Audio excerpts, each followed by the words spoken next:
واصحابہ اجمعین۔ حمد و صلات کے بعد معزز و محترم محتشم سامعین، پچھلے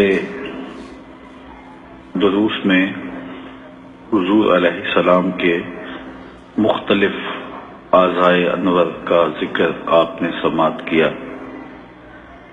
آج حضور کے رخسار نور کا تذکرہ آپ کے سامنے رکھنا چاہتا ہوں۔ حضرت ہند بن ابی حالہ رضی اللہ تعالی عنہ فرماتے ہیں، کان رسول اللہ صلی اللہ علیہ وسلم سہل الخدین۔ حضور علیہ الصلاۃ والسلام کے مبارک رخسار نرم اور کم گوشت تھے۔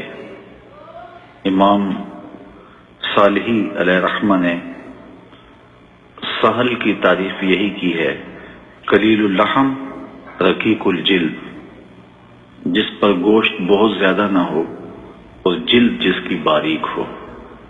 یہ حضور کے رخساروں کا حسن ہے۔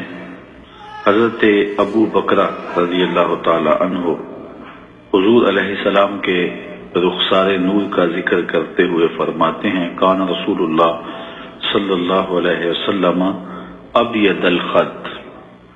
حضور کے رخسار سفید تھے۔ اور حضرت ابو ہریرہ رضی اللہ تعالی عنہ سے بھی یہی لفظ منقول ہے، کان رسول اللہ صلی اللہ علیہ وسلم ابیض الخدین۔ حضور کے رخسار سفید تھے۔ ابو قحافہ بکریاں چرایا کرتے تھے اور اپنی خالہ کے گھر رہتے تھے۔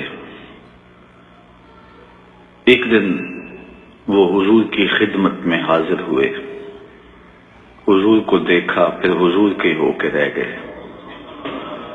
پھر بکریوں کی طرف دھیان کم ہوا اور حضور علیہ السلام کی خدمت میں حاضری ہونے لگی۔ تو ان کی خالہ کو پتہ چلا تو انہوں نے ابو قحافہ کو منع کیا کہ تم ان کے پاس ملنے کے لیے نہیں جاؤ گے۔ واقعہ طویل ہے۔ پھر وہ رہ نہ سکے اور ان کی محبت سے مجبور ہو کر کے ان کو بھی حضور کی زیارت کے لیے آنا پڑا۔ ابو قحافہ نے کہا کہ مجھے روک دینا، لیکن میری گزارش یہ ہے کہ ایک بار تم بھی دیکھ لو، پھر تم کہو گے تو میں نہیں جاؤں گا۔ انہوں نے کہا ٹھیک ہے۔ تو ابو قحافہ اپنی والدہ اور اپنی خالہ کو لے کے حضور کے پاس گئے۔ تو حضور کی زیارت کے بعد جب واپس پلٹے تو ابو قحافہ کی آرزو یہ تھی کہ اب میں دیکھوں کہ میری ماں اور میری خالہ حضور کے بارے میں کیا کہتے ہیں۔ کوئی کسی کو کہیں لے کے جائے اور اس کی آرزو ہو کہ یہ شخص میرے شیخ کا، میرے استاد کا، میرے قائد کا گرویدہ ہو جائے اور اسے یقین ہو کہ میرا قائد، میرا لیڈر، میرا رہنما، میرا ہادی اتنا دل آویز ہے کہ یہ اس کے سحر سے بچ نہیں پائے گا۔ تو جب وہ کوئی ایسے شوق سے کسی کو لے کے جاتا ہے تو پھر وہ اسے دیکھ رہا ہوتا ہے اور جو لے کے گیا ہوتا ہے وہ اس دیکھنے والے کو دیکھ رہا ہوتا ہے کہ اس کے کیا تاثرات ہیں۔ تو ابو قحافہ اپنی ماں اور اپنی خالہ کو دیکھ رہے تھے کہ یہ حضور کے بارے میں کیا کہتے ہیں۔ تو ان کی ماں نے اور ان کی خالہ نے واپس چلتے ہوئے جو لفظ کہے وہ سنیے اور حضور علیہ السلام پہ درود پڑھیے۔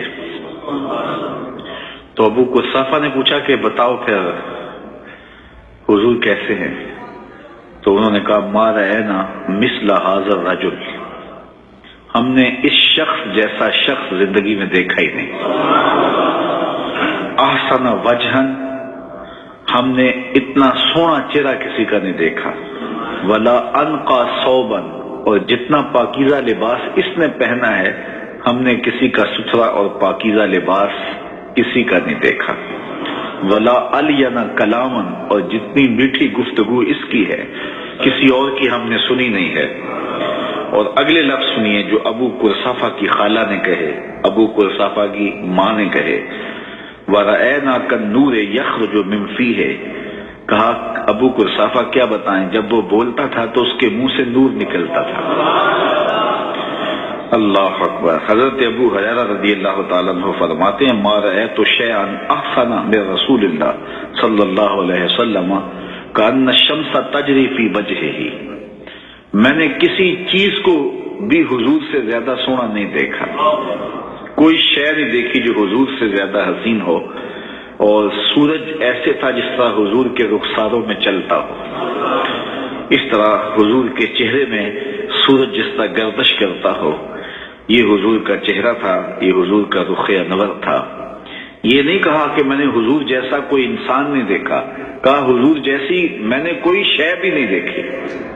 اعلی حضرت بھی بولے، بل نے گل ان کو کہا، عمری نے سروے جاں فضا، حیرت نے جھنجھلا کر کہا یہ بھی نہیں وہ بھی نہیں، خورشید تھا کس زور پر کیا بڑھ کے چمکا تھا کمر، بے پردہ جب وہ رخ ہوا یہ بھی نہیں وہ بھی نہیں۔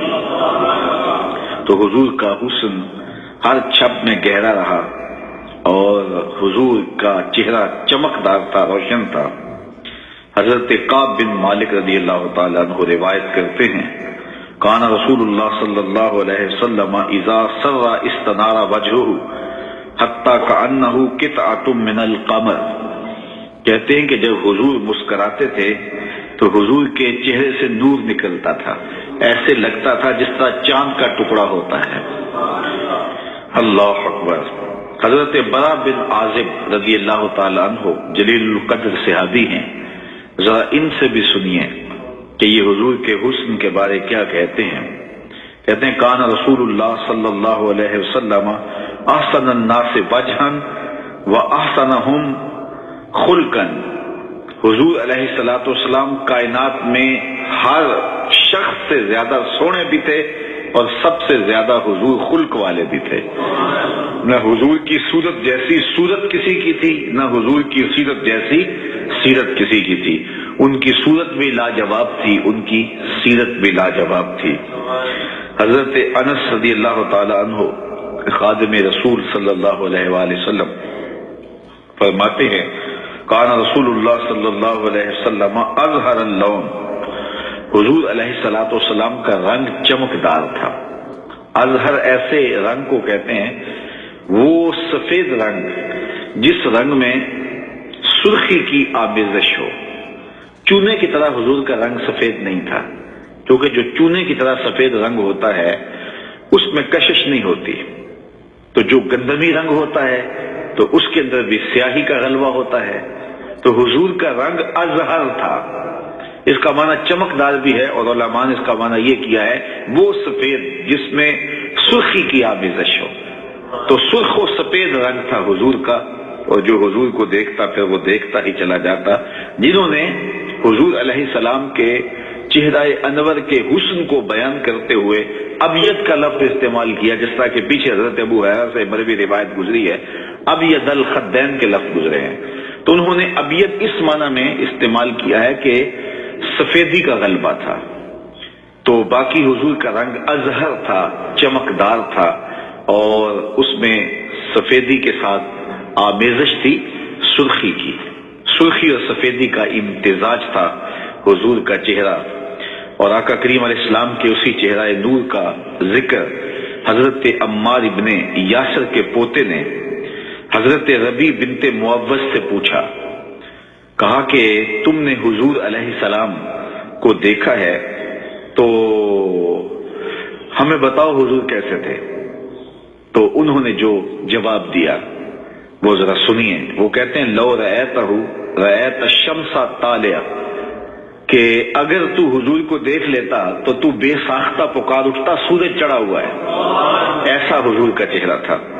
اور حضرت جابر بن سمرہ رضی اللہ تعالیٰ عنہ فرماتے ہیں کہ 14ویں کی رات تھی اور چاند پوری آب و تاب کے ساتھ چمک رہا تھا، حضور لال دھاری دار یمنی چادر اوڑے استراحت فرما رہے تھے۔ میں کبھی حضور کے چہرے کو دیکھتا، کبھی میں آسمان کے چاند کو دیکھتا۔ پھر میں نے فیصلہ کیا فائزہ ہوا احسن عندی من القمر، چاند نہیں میرے حضور سونے ہیں۔ اللہ اکبر۔ حضرت ام المومنین سیدہ عائشہ رضی اللہ تعالی عنہا سے پوچھئے، فرماتی ہیں کنت اخیت فسقطت منی الابرہ، میں کچھ سی رہی تھی کہ میرے ہاتھ سے سوئی گر گئی، فطلبتها فلم اقدر علیہا، میں نے اس کو تلاش کیا لیکن مجھے وہ ملی نہیں، چونکہ حضور کے گھر میں جو دیا تھا اس میں ڈالنے کے لیے تیل بھی نہیں تھا۔ مالک کونین ہیں گو پاس کچھ رکھتے نہیں، دو جہاں کی نعمتیں ہیں ان کے خالی ہاتھ میں۔ تو کہا کہ میں ڈھونڈا سوئی نہیں ملی، فداخل رسول اللہ صلی اللہ علیہ وسلم، اتنے میں حضور تشریف لے آئے۔ تو فرماتی جب حضور تشریف لے آئے تو فَتُبُيِّنَتِ الْإِبْرَةُ بِشُعَاعِ نُورِ وَجْهِهِ، حضور کے چہرے سے اتنی روشنیاں پھوٹی کہ میں نے گمی ہوئی سوئی کو تلاش کر لیا۔ فَأَخْبَرْتُهُ، مجھے سوئی مل گئی۔ تو سوزنیں گم شدہ ملتی ہے تبسم سے تیرے، گمی ہوئی سوئی کو تلاش کرنا ہو تو حضور تشریف لے آئے۔ حضرت حلیمہ سعدیہ فرماتی ہیں کہ جب میں حضور کو لے کے گئی نا اپنے گھر میں تو میرے گھر میں چراغاں ہو گیا، روشنی پھیل گئی، اور قاضی ثناء اللہ پانی پتی نے تفسیر مظہری میں لکھا ہے کہ محلے کی عورتیں باقاعدہ حضرت حلیمہ سعدیہ کے پاس آئیں کہ حلیمہ تو اتنی امیر ہو گئی ہے، رات کو بڑے بڑے امیر لوگ بھی چراغ بجھا کے سوتے ہیں، تیرے گھر سے رات کو بھی روشنی نکل رہی ہوتی ہے، تو اتنی امیر ہو گئی ہے، تو بڑی کمزور تھی، بڑی ماڑی تھی، اور اب تو رات کو بھی چراغ نہیں بجھاتی۔ تو حضرت حلیمہ سعدیہ نے کہا آؤ میں تمہیں بتاؤں میرے گھر میں چراغ کون سا جلتا ہے۔ حضور پالنے میں تھے اور ان عورتوں کو بازو سے پکڑا اور حلیمہ سعدیہ حضور علیہ السلام کے پاس لے کر آئیں۔ حضور علیہ السلام پالنے میں تھے تو حضور کے پاس کھڑے ہو کر کہا ما کننا نحتاج الی السراج من یوم اخذنا ہو، جب سے یہ پیارا ہمارے گھر میں آیا ہے ہم نے سارے دیے توڑ دیے ہوئے ہیں، نہ دیے کی ضرورت نہ مشعل کی حاجت، عجب روشنی تو نے پائی حلیمہ۔ تو حضور علیہ السلام کے انوار سے ہر شے روشن ہو جاتی، اور آقا کریم علیہ الصلوۃ والسلام کے چہرے سے نکلتے ہوئے اجالوں سے گمی ہوئی سوئی سیدہ عائشہ رضی اللہ تعالی عنہا نے تلاش کر لی۔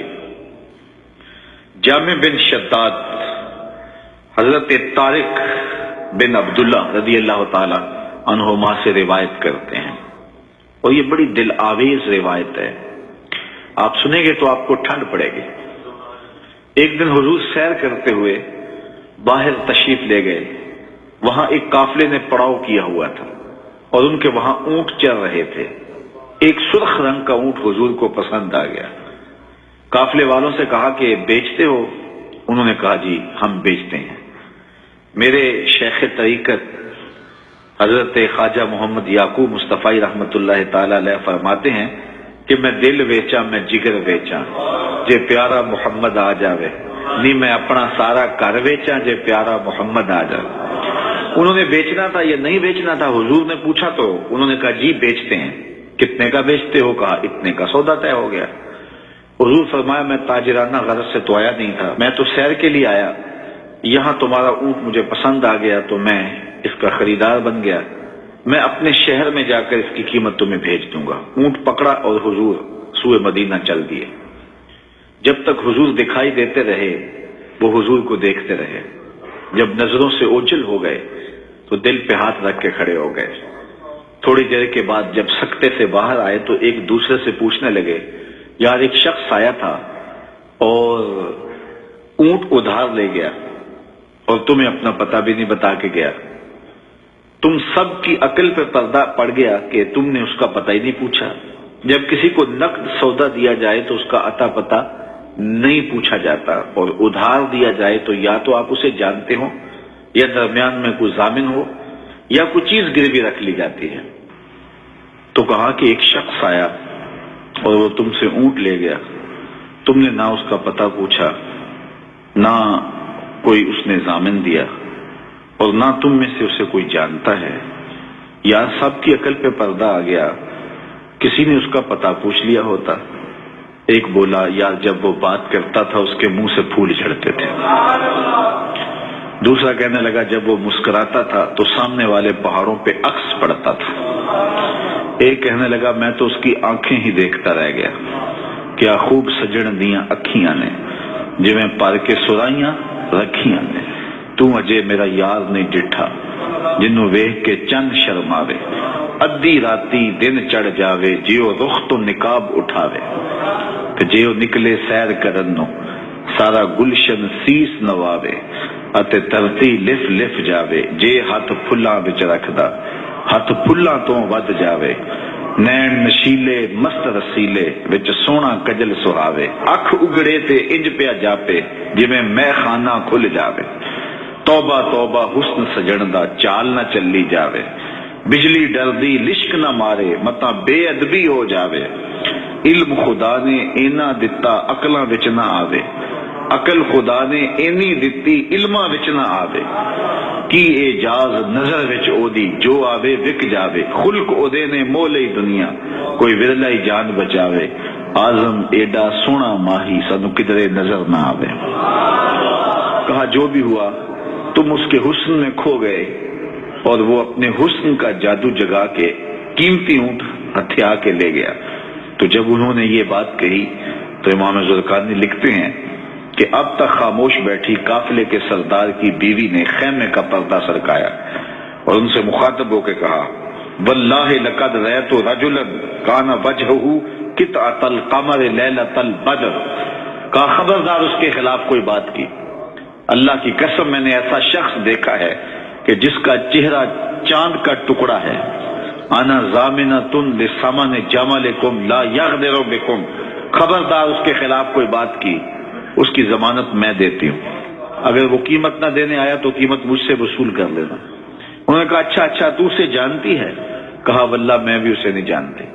تو کہا پھر ضمانت کس بات کی دے رہی ہے؟ کہا جب تم سودا کر رہے تھے میں نے خیمے کی اوٹ سے اس کا چہرہ دیکھا تھا، اور جس کا چہرہ اتنا سونا ہو وہ جھوٹ بول ہی نہیں سکتا۔ کچھ دیر گزری تو حضور علیہ السلام کے فرستادہ اشخاص حاضر خدمت ہو گئے۔